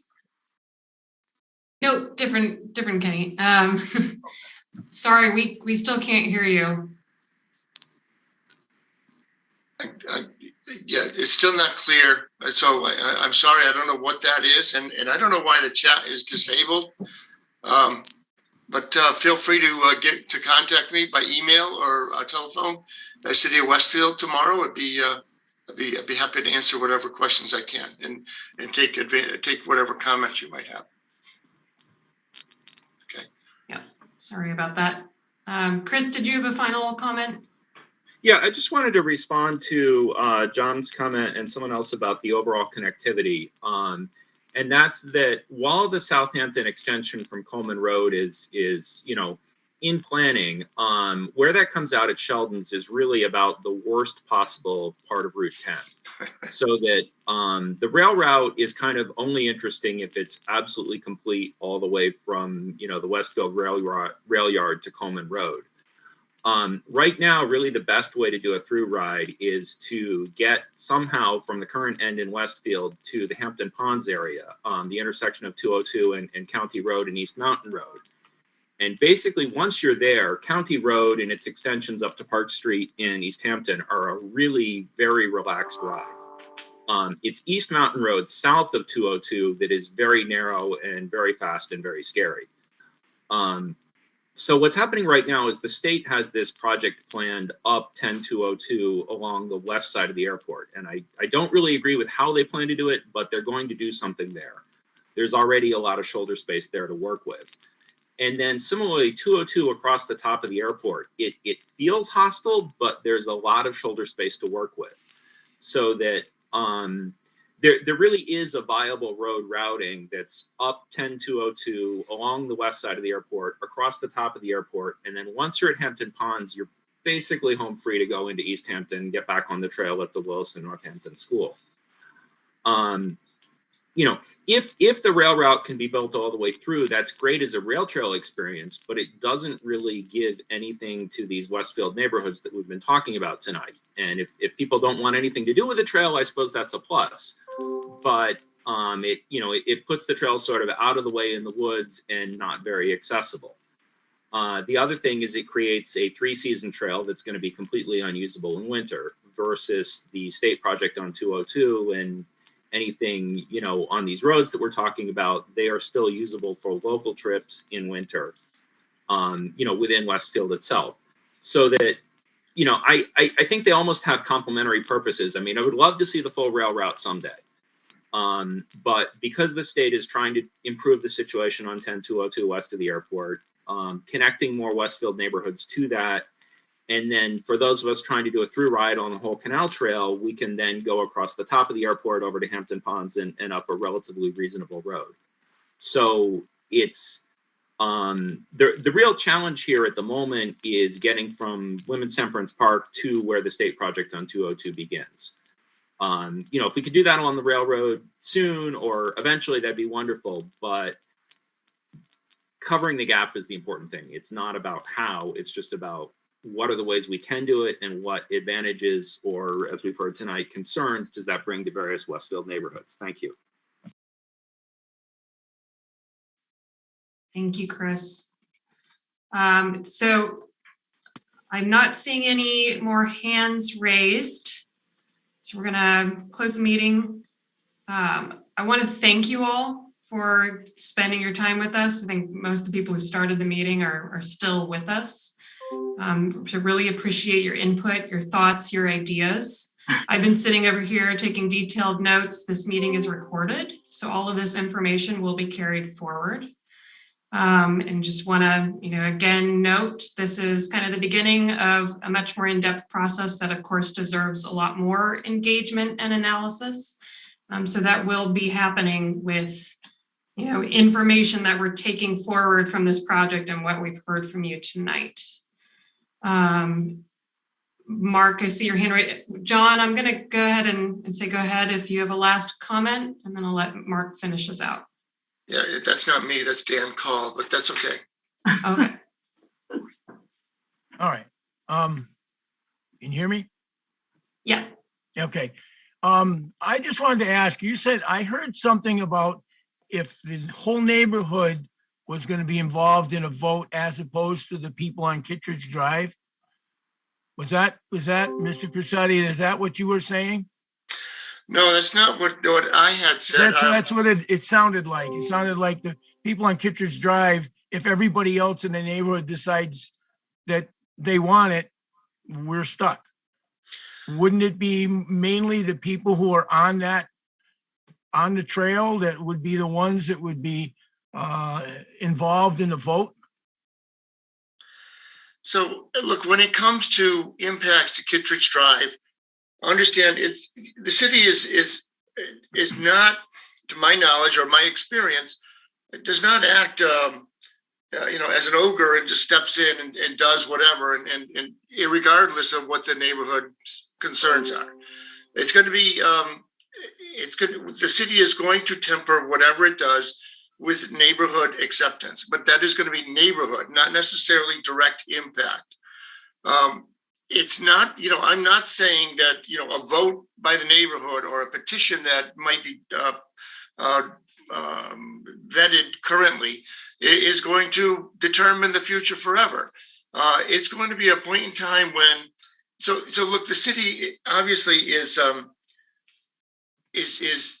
vetting out how do we go from A to B. And okay, here we go. When we've identified, here's a preferred route, and there's going to be elements of that. So we're going to be looking to then address elements of that to the best of what opportunities we have, what funding resources might be available, yada yada. And ultimately, someday we're going to get to, okay, what do we do about this Kittredge Drive issue? Maybe we have a better alternative at that point in time.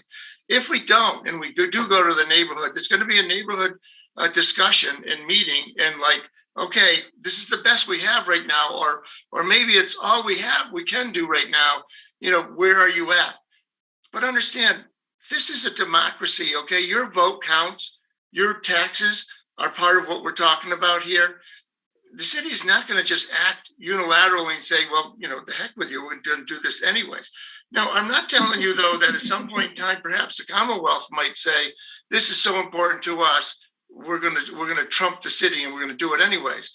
But the city is not going to do that. The city is, in my experience of 30-something years, the city is sensitive to what their residents want and will accept. And we're not going to just roll over opposition and go ahead and do what we want to do. All right. Well, I just want to make one comment. Kittredge Drive has seen the city do that because we had a sewer line go right down our street. It came down our street. We had no say in the matter, and they were pounding the street. A lot of houses got cracks in it, and we had nothing to say about it. It was going that way, and that's the way it was going to go. And I guess a lot of the people that have been on Kittredge Drive for 30 or 40 years are remembering what happened at that point and are saying, here we go again. Okay, we have no say in the matter, and we're just going to get told this is what's going to happen. I'm just afraid there are going to be some serious injuries. You got a hill on, and I happen to be right at the top of the hill. Okay, you're going to have people flying down that hill, and they're going to go flying across Sunset, and they're going to get hit. All right, and if I've been on bike trails, and I know when you're going down a hill and you got to go up a hill on the other side, you want to get as much momentum going so that you can go up that other hill, and that's going to happen. And I already told you that there's a beautiful path going out around the backside of Armbrook, and that would be your best bet as far as I'm concerned. But thank you for listening to me. Thank you, John. Mark, Okay, Dan. Good evening. Can you hear me? Yes, Dan. Okay. I just want to say good evening to everybody. And again, thank you, Stephanie, for doing all this work and putting on the presentation. I've been sitting here now for at least a good hour, and I will say I have taken in a lot more additional information. And I think that's how projects happen. They happen based on tangible information and studies and feasibility studies and all that thing. That all helps. I will share with you that why did the Columbia Greenway committee get involved with thinking about going north? I can remember back in 2019 when we had a discussion about that. And I would say that primarily going north for us was all about, and I will tell you here in a moment, it was all about the new corridor that goes from Northampton down into Connecticut, New Haven. And it's now called the New Haven, Northampton Greenway. And so for myself at the moment, that was an extremely valued, and I want to say this carefully, valued trail. And I like to refer to it as a shared use path or trail. And it's used by those people who are allowed to use it. So it's not just bicycles. But also when we looked at Northampton and everything else that was going on, and it was already completed in Western Massachusetts, the one thing that wasn't completed was the gap in Southampton and Westfield North. That's why we all decided that we should take the time and take a look at what would be the scope of this project and all the other things that we would need to do, like get some ideas about where would we go from Women's Temperance Park to get up on the hill to get to Montgomery Road. That in itself took a ton of time. And yes, you're right, we came up with 3 proposals. And today, it's sort of like, as we look at those proposals, I have to say that the A proposal was at the moment probably the best way to do it. So we've been working at it, but I will say for Kittredge, the Kittredge neighborhood, Kittredge Drive neighborhood, my apologies, if they're not happy for their reasons, I wouldn't be a person who would say, oh, by the way, we're going to do it anyway. No.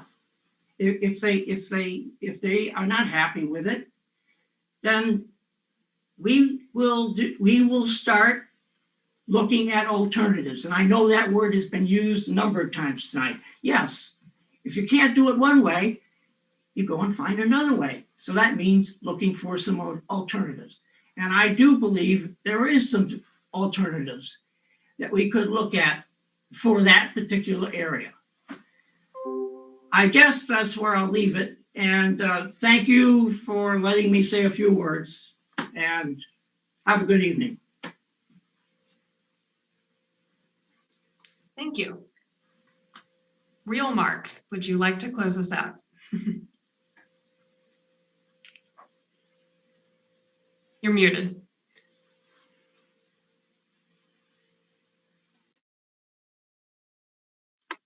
Thank you, everybody, for your comments and your participation. It's very valuable. It's really what we're trying to get out of this effort. Again, are what are the obstacles that we're faced with, and what is the best way forward? And thank you very much for many of you expressing obstacles that we need to work better to avoid. And we will as we move forward. So again, this is going to be a long-term effort. It's not going to happen tomorrow, but again, as we go, we'll be trying to.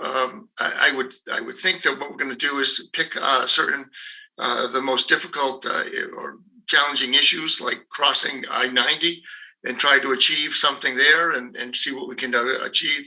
Work with the railroad, see what might happen there or not happen there. And then try and fill in the gaps as we go forward. And I certainly appreciate everybody's concerns, and there will be more opportunity for everybody to speak in the future as well. So again, thank you very much, and have a good evening. Thank you.